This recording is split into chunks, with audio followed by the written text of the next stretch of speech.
ಇವತ್ತು ನಮಗೆ ಇಷ್ಟು ಪ್ರೀತಿಯಿಂದ ನೀವು ಬರ್ಮಾಡ್ಕೊಂಡಿದ್ದೀರಿ. ನಿಮ್ಮೆಲ್ಲರಿಗೂ ನಾವು ಕೂಡ ಬಹಳ ದೊಡ್ಡ ಆಭಾರಿಯಾಗಿದ್ದೀವಿ.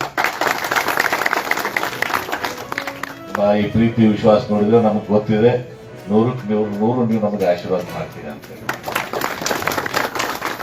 ಇವತ್ತು ಈ ಚುನಾವಣೆ ಯಾಕೆ ಬಂತು ಅಂತ ಹೇಳಿ ನಮ್ಗೆಲ್ಲರಿಗೂ ಗೊತ್ತಿದೆ.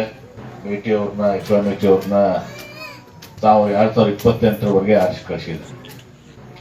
ಅವರ ಅಕಾಲಿಕ ನಿಧನದಿಂದ ಈ ಒಂದು ಚುನಾವಣೆ ಬಂತು.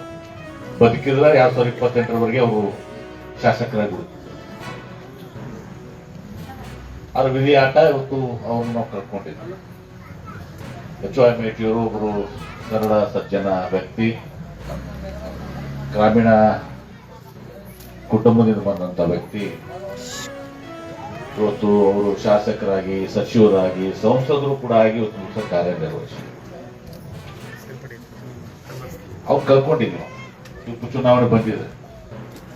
ಇವತ್ತು ತಾವು ಬಂದು ನಮಗ ಮತ ಹಾಕ್ಬೇಕು ಅಂತ ನಾವು ಕೇಳಿದ್ವಿ. ಬಹಳಷ್ಟು ವಿಚಾರಗಳನ್ನ ನಮ್ಮ ಹಿರಿಯರಾದ MP ನಾಡಗೌಡ ಸಾಹೇಬ್ ಹೇಳಿದ್ರು. ಆದ್ರೂ ಕೆಲವೊಂದು ವಿಚಾರಗಳು ಯಾಕಂದ್ರೆ ಬಿಜೆಪಿ ಅವ್ರು ಬರ್ತಾರ, ಬಹಳ ದೊಡ್ಡ ಭಾಷಣಗಳು ಮಾಡ್ತಾರೆ.